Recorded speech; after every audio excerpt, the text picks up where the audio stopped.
Assalamualaikum warahmatullahi wabarakatuh. Apa kabarnya sobat hebat? Semoga sobat hebat senantiasa dalam keadaan sehat dan bahagia. Kembali lagi bersama saya Indri Purwanti, CGP Angkatan 9 dari SMP Negeri 1 Beber Kabupaten Cirebon. Dalam video kali ini masuk pada koneksi materi modul 1.4 tentang budaya positif. Kesimpulan mengenai peran Anda dalam menciptakan budaya positif di sekolah dengan menerapkan konsep-konsep inti seperti disiplin positif, motivasi perilaku manusia, posisi kontrol, restitusi, keyakinan sekolah atau kelas, dan segitiga restitusi. Seorang guru yang baik memiliki kemampuan dalam mewujudkan budaya positif di sekolah. Budaya positif dapat dijalankan dengan menerapkan konsep-konsep inti seperti disiplin positif, motivasi perilaku manusia, posisi kontrol restitusi, keyakinan sekolah atau kelas, dan segitiga restitusi. Peran saya dalam menciptakan budaya positif di sekolah dimulai dari pemahaman diri sendiri dan kemudian penyebaran pada rekan guru tentang keyakinan kelas, 5 posisi kontrol, dan penerapan segitiga restitusi. Penyebaran ini saya lakukan dengan metode persuasif atau 4 mata sehingga nantinya penerapan disiplin positif bisa dimulai dari diri sendiri dan rekan guru dan kemudian diharapkan dapat merambah pada warga sekolah. Menerapkan budaya positif dengan membuat keyakinan kelas bersama murid, menyelesaikan masalah murid dengan segitiga restitusi, menghentikan pemberian hukuman dan meminimalisir pemberian penghargaan yang berlebihan, serta senantiasa berupaya bertindak sebagai manajer agar motivasi intrinsik atau motivasi internal dalam diri murid dapat terbentuk. Keterkaitan antar modul. Modul 1.1 Filosofi Pendidikan Nasional Ki Hajar Dewantara, Modul 1.2 Nilai dan Peran Guru Penggerak, Modul 1.3 Visi Guru Penggerak, dan Modul 1.4 Budaya Positif. Sebelum memasuki keterkaitan antar modul, marilah kita review kembali materi-materi pada modul-modul tersebut. Filosofi Pendidikan Ki Hajar Dewantara. Pendidikan adalah menuntun segala kekuatan yang ada pada murid agar mereka mencapai keselamatan dan kebahagiaan setinggi-tingginya sebagai individu atau anggota masyarakat. Pendidikan menghamba pada murid. Pendidikan haruslah berpihak pada murid sesuai dengan potensi minat, bakat, dan kemampuan murid. Guru ibarat petani, sekolah diibaratkan sebagai lahan atau tanah dan murid ibarat benih. Petani hanya menuntun tumbuhnya benih dengan merawatnya. Nilai dan peran guru penggerak. Nilai guru penggerak: mandiri, reflektif, inovatif, kolaboratif, dan berpihak pada murid. Peran guru penggerak: menjadi pemimpin pembelajaran, menjadi coach bagi guru lain, mendorong kolaborasi, mewujudkan kepemimpinan murid, dan menggerakkan komunitas praktisi. Visi guru penggerak: dalam mewujudkan suatu perubahan diperlukan visi dan langkah-langkah yang tepat dalam mencapainya. Visi dapat terwujud jika terjalinnya kerjasama dan kolaborasi dengan semua warga sekolah. Oleh karena itu, dalam mewujudkan visi diperlukan langkah-langkah konkret menggunakan metode inquiry apresiatif dengan tahapan bagja. Budaya positif. Budaya positif akan menimbulkan rasa aman dan nyaman pada murid dalam proses pembelajaran. Budaya positif juga dapat mendorong murid untuk mampu berpikir, bertindak, dan mencipta sebagai proses memerdekakan dirinya sehingga murid lebih mandiri dan bertanggung jawab. Keterkaitan antara budaya positif dengan 3 materi sebelumnya yaitu keterkaitan budaya positif dengan filosofi pendidikan Ki Hajar Dewantara. Dengan menjalankan budaya positif di sekolah, maka akan mempermudah dalam tercapainya tujuan pendidikan nasional sesuai dengan filosofi Ki Hajar Dewantara, yaitu pendidikan yang berpihak pada murid dan bersifat menuntun tumbuh atau hidupnya kekuatan kodrat yang ada pada murid. Keterkaitan antara budaya positif dengan nilai dan peran guru penggerak. Budaya positif dapat terwujud jika seorang guru memiliki 5 nilai guru penggerak. Budaya positif dapat terwujud dengan menerapkan peran guru penggerak, contohnya dengan mendorong kolaborasi antara semua warga sekolah dengan adanya keyakinan sekolah yang harus disepakati dan dijalankan bersama. Terkaitan budaya positif dengan visi guru penggerak. Salah satu perubahan yang diinginkan dengan visi guru penggerak adalah terbentuknya budaya positif, agar diperoleh sekolah yang nyaman, aman, dan berpihak pada murid. Untuk mewujudkan visi guru penggerak tersebut, dengan membuat prakarsa perubahan sesuai dengan filosofi Ki Hajar Dewantara dan profil pelajar Pancasila. Berlandaskan filosofi pendidikan Ki Hajar Dewantara, menumbuhkan nilai dan peran guru penggerak, membuat visi guru penggerak, dan menciptakan budaya positif di sekolah dengan tujuan akhir adalah tercapainya profil pelajar Pancasila. Setelah melakukan kesimpulan, mari kita lanjutkan kepada refleksi. Sejauh mana pemahaman Anda tentang konsep-konsep inti yang telah Anda pelajari di modul ini? Yaitu disiplin positif, teori kontrol, teori motivasi, hukuman dan penghargaan, posisi kontrol guru, kebutuhan dasar manusia, keyakinan kelas, dan segitiga restitusi. Adakah hal-hal yang menarik untuk Anda dan di luar dugaan? Saya sudah memahami konsep-konsep inti dalam modul budaya positif berkaitan dengan disiplin positif, teori kontrol, teori motivasi, hukuman dan penghargaan, posisi kontrol guru, kebutuhan dasar manusia, keyakinan kelas, dan segitiga restitusi. Seluruh konsep inti harus diresapi dalam diri, diwujudkan dalam tindakan, dan dibagikan pada rekan guru dan warga sekolah lainnya. Yang pertama, disiplin positif. Suatu cara penerapan disiplin yang mengajarkan murid bertanggung jawab dan menumbuhkan kesadaran diri berdasarkan nilai-nilai kebajikan. Disiplin positif lebih ke arah disiplin diri yang dapat mengontrol diri dalam melakukan segala tindakan. Disiplin diri dapat membuat murid memahami dan menyadari berdasarkan motivasi internal, bukan akibat paksaan, pujian, ataupun hukuman. Yang kedua, guru harus memahami motivasi perilaku manusia. Terdapat 3 motivasi perilaku manusia diantaranya. Yang pertama, untuk menghindari ketidaknyamanan atau hukuman. Yang kedua, untuk mendapatkan imbalan atau penghargaan dari orang lain. Dan yang ketiga, untuk menjadi orang yang mereka inginkan dan menghargai diri sendiri dengan nilai-nilai yang mereka percaya.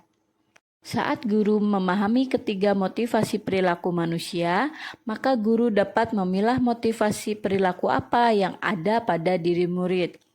Jika murid memiliki motivasi perilaku untuk menghindar ketidaknyamanan atau hukuman dan untuk mendapatkan imbalan penghargaan dari orang lain, maka motivasi yang ada pada diri murid masih berasal dari luar atau eksternal. Sehingga guru berupaya untuk dapat menumbuhkan motivasi internal atau dalam diri murid, agar dapat memunculkan pribadi yang mereka inginkan dan menghargai diri sendiri dengan nilai-nilai yang mereka percaya, sehingga sadar dengan keyakinan mereka sendiri dan tidak terpengaruh pada ketidaknyamanan, hukuman, imbalan, atau penghargaan. Pada dasarnya, hukuman dan penghargaan itu sama, hanya hukuman lebih ke arah cara mengontrol perilaku murid pada hal negatif, sedangkan penghargaan adalah cara mengontrol perilaku murid pada hal positif. Hukuman mengontrol perilaku seseorang dengan sifat memaksa, menyakitkan, dan menciptakan identitas gagal, sedangkan penghargaan merupakan bentuk pengendalian perilaku seseorang dengan suatu benda atau peristiwa yang diinginkan. Namun, pada sejatinya, penghargaan dan hukuman adalah cara mengontrol perilaku murid yang secara tidak langsung menghambat potensi, di mana dalam jangka waktu tertentu hukuman dan penghargaan akan berdampak pada ketergantungan, serta mematikan motivasi intrinsik atau motivasi internal. Lalu yang ketiga, posisi kontrol seorang guru. Terdapat 5 posisi kontrol seorang guru, yaitu 1. Penghukum, 2. Pembuat merasa bersalah, 3. Teman, 4. Pemantau, 5. Manajer. Sebagai penghukum, biasanya seorang penghukum melontarkan pertanyaan-pertanyaan menyakiti disertai gestur menunjuk-nunjuk, menghardik, dan mata melotot. Dampak posisi kontrol ini, murid dapat menjadi pendendam, pemberontak, dan menyalahkan orang lain. Dampak lebih buruknya, murid akan mengalami keterpurukan mental, seperti lunturnya rasa percaya diri dan kesedihan yang berkelanjutan. Sebagai pembuat merasa bersalah, biasanya guru akan berkata lebih lembut, menciptakan suasana yang hening, yang membuat murid merasa tidak nyaman, merasa bersalah, bahkan rendah diri. Dampak posisi kontrol ini, murid akan merasa bersalah dan tidak berharga. Dampak lebih buruknya lagi, murid dengan perasaan tertekan seperti ini dapat tiba-tiba meletus amarahnya sehingga dapat menyakiti diri bahkan orang lain. Sebagai teman, di sini guru tidak akan menyakiti murid, namun akan tetap berupaya mengontrol melalui persuasi. Guru akan bersikap akrab, berkata ramah dengan gestur merapat pada murid dan tersenyum jenaka. Dampak posisi kontrol ini dapat positif dan negatif. Positif dapat menjalin hubungan baik antara guru dan murid, sedangkan negatifnya akan muncul rasa ketergantungan murid terhadap guru. Sebagai pemantau, di sini ketika mengawasi, guru bertanggung jawab atas perilaku murid-murid yang diawasi. Posisi pemantau berdasarkan peraturan-peraturan dan konsekuensi. Dengan menggunakan sanksi atau konsekuensi, guru dapat memisahkan hubungan pribadi dengan murid. Seorang pemantau sangat mengandalkan perhitungan, catatan, dan data yang dapat digunakan sebagai bukti atas perilaku seseorang. Sebagai manajer, posisi di mana guru melakukan sesuatu bersama murid, mempersilahkan murid mempertanggungjawabkan perilakunya, mendukung murid agar dapat menemukan solusi atas permasalahan sendiri. Pada posisi ini, murid diajak untuk menganalisis kebutuhan sendiri maupun kebutuhan orang lain. Di antara kelima posisi kontrol tersebut, sebaiknya seorang guru menggunakan posisi kontrol sebagai manajer. Posisi manajer mengacu pada restitusi yang dapat menjadikan murid sebagai manajer bagi dirinya sendiri sehingga tercipta identitas positif atau berhasil pada diri murid. Yang keempat, mengenai kebutuhan dasar manusia. Kebutuhan dasar manusia merupakan kebutuhan yang sangat primer pada diri manusia. Pada dasarnya, setiap murid yang menyimpang dengan nilai-nilai kebajikan atau melanggar sebuah keyakinan, pada dasarnya murid tersebut tidak terpenuhinya salah satu kebutuhan dasarnya.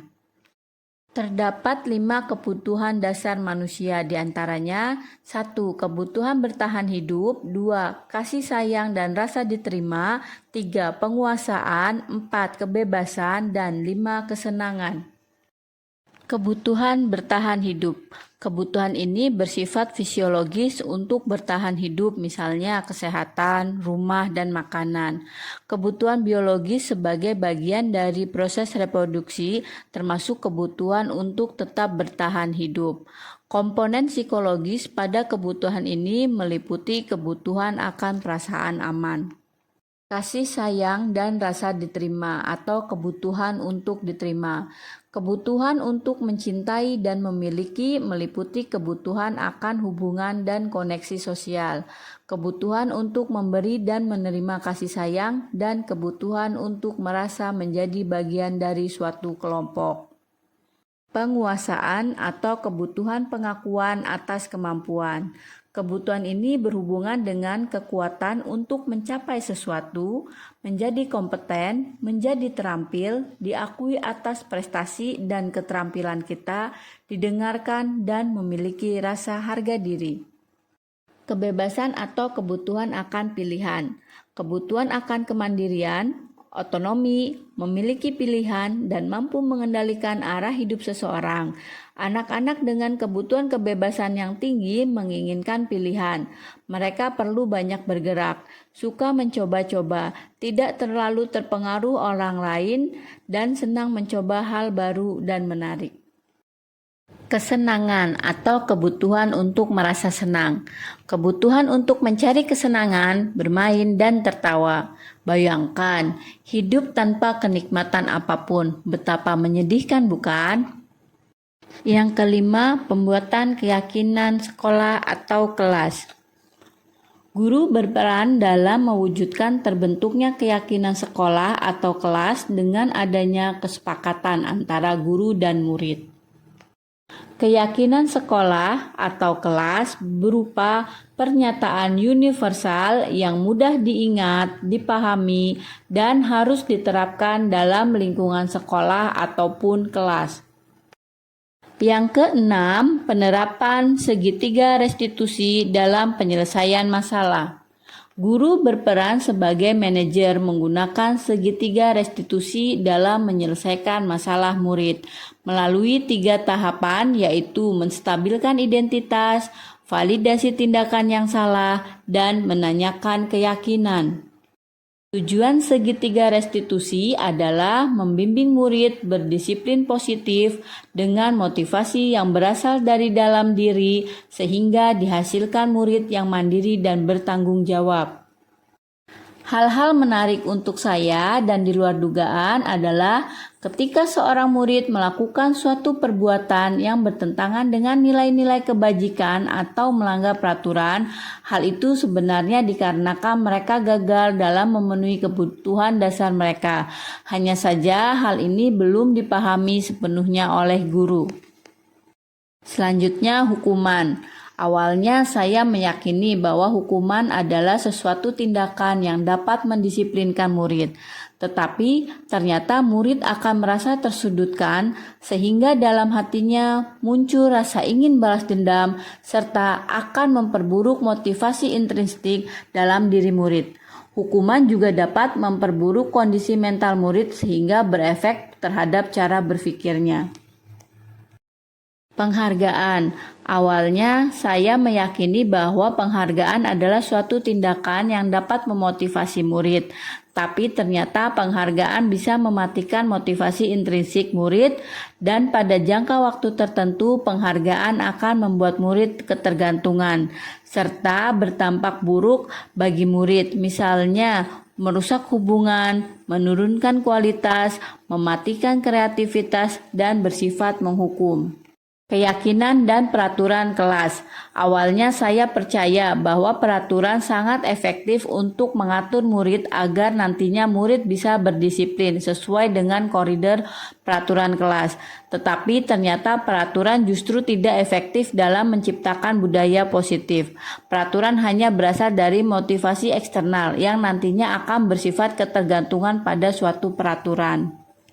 Keyakinan kelas merupakan motivasi yang bersumber dari dalam, sehingga ada atau tidak adanya peraturan, murid akan melakukan dan menerapkan disiplin positif sesuai keyakinannya. Hal yang menarik pada tahapan segitiga restitusi adalah menstabilkan identitas.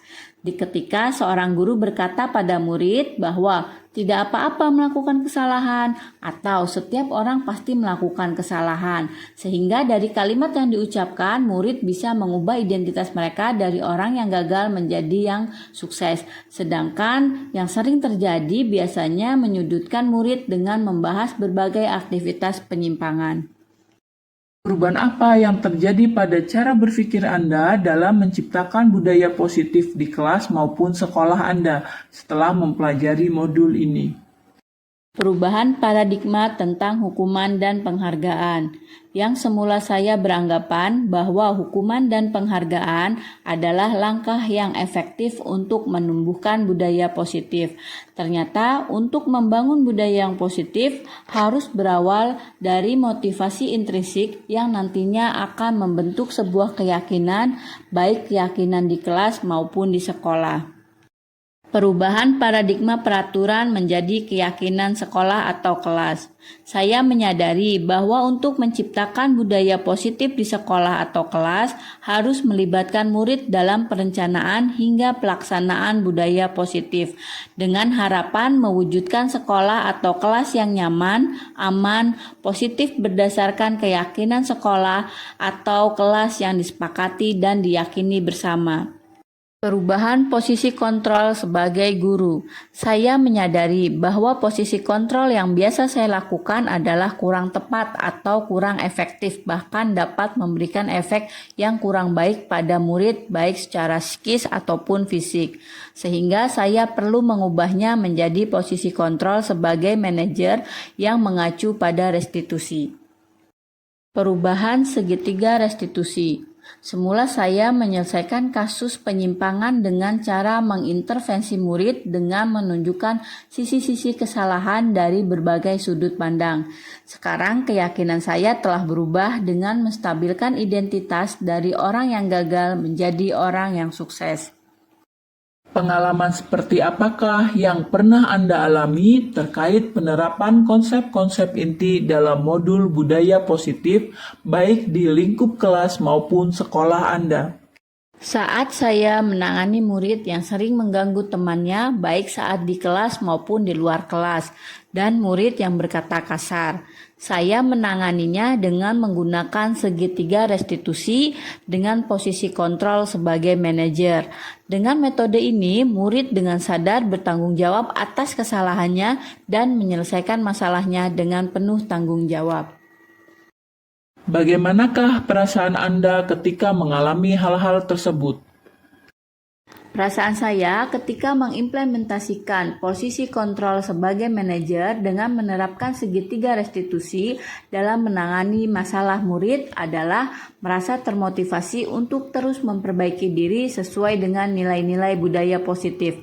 Saya juga menjadi tertantang untuk menularkan atau mensosialisasikan konsep budaya positif kepada rekan guru dan warga sekolah agar dapat berkolaborasi melakukan perubahan budaya positif.